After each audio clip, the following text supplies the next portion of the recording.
मैं सर ये दो जो कानून हैं, constitutional amendment 129 constitutional amendment act और the bill to further amend government of union territories act 63, national capital territories 91, Jammu Kashmir reorganisation act 2019, ये दोनों कानून संविधान और नागरिकों के वोट देने के जो उनकी संवैधानिक अधिकार है उस पर आक्रमण है और इसका हम पुरजोर विरोध करते हैं। विरोध का आधार ये है कि इस सबसे पहले 82(5) में चुनाव आयोग को जो यहाँ पे ताकत दी गई है कि चुनाव आयोग आज राष्ट्रपति को अपना एक निर्णय दे सकते हैं कि कब निर्वाचन हो सकता है। ये कभी भी इससे पहले चुनाव आयोग की ऐसी ताकत भारत के संविधान के निर्माताओं ने नहीं बनाया है।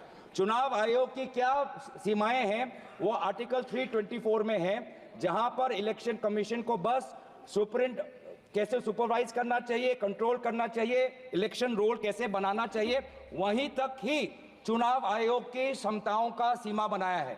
लेकिन इस संविधान ने चुनाव आयोग को असंवैधानिक गैर कानूनी ताकत दी है। राष्ट्रपति अगर कोई परामर्श लेते हैं तो सिर्फ काउंसिल ऑफ मिनिस्टर से परामर्श लेते हैं, वो कभी भी वो चुनाव आयोग से परामर्श नहीं लेते हैं। ये एक गैर संवैधानिक इन्होंने एक ढांचा बनाया है। राष्ट्रपति जी अगर काउंसिल ऑफ मिनिस्टर्स की एडवाइस लेते हैं 74 जो article 74 of constitution of India में है, या वो article 356 of constitution of India, वो सिर्फ गवर्नर के रिकमेंडेशन पे ले सकते हैं।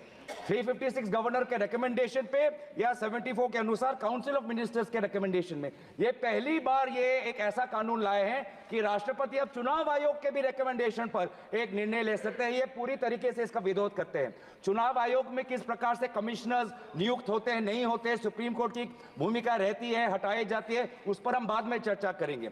दूसरी बात यह है कि संविधान के बेसिक स्ट्रक्चर में एग्जीक्यूटिव, लेजिस्लेटिव और जुडिशरी के बीच में संतुलन हो, उसका भी विवरण है।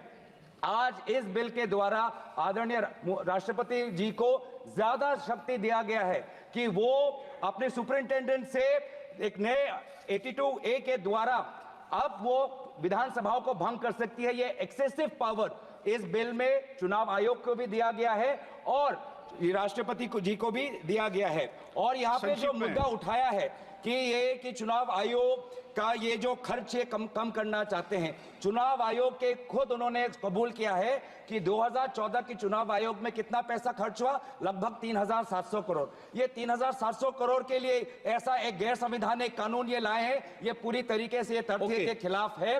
हम दोबारा कहना चाहते हैं कि संविधान और एक नागरिक जो आर्टिकल 14 जो उसको वोट देने का अधिकार देते हैं, वो जब वोट देता है तो हमारे संविधान में लिखा है कि जो 5-year टर्म है, जो 5-year टर्म है आर्टिकल 83(2) में हाउस ऑफ पीपल को और आर्टिकल 172(1) में जो 5-year टर्म है उसके साथ खिलवाड़ नहीं कर सकते। ये एक गलत नीति आयोग के रिपोर्ट के आधार पर ये कहना चाहते हैं कि 5-year टर्म अनिवार्य नहीं है। 5-year टर्म अनिवार्य है, ये नीति आयोग के रिपोर्ट में नहीं जाए। नीति आयोग कोई संवैधानिक कोई बॉडी नहीं है जो इस प्रकार का ये परामर्श दे पाए। तो इसीलिए मैं बस इतना ही कहना चाहूंगा कि ये दोबारा अगर इनको लगता है कि प्रधानमंत्री मोदी जी पर के प्रचार से ये पूरे ये भारत के चुनाव को छीनेंगे, तो हम ये चोरी नहीं होने देंगे और हम बिल का विरोध करते हैं। इस बिल को जेपीसी में भेजा जाए।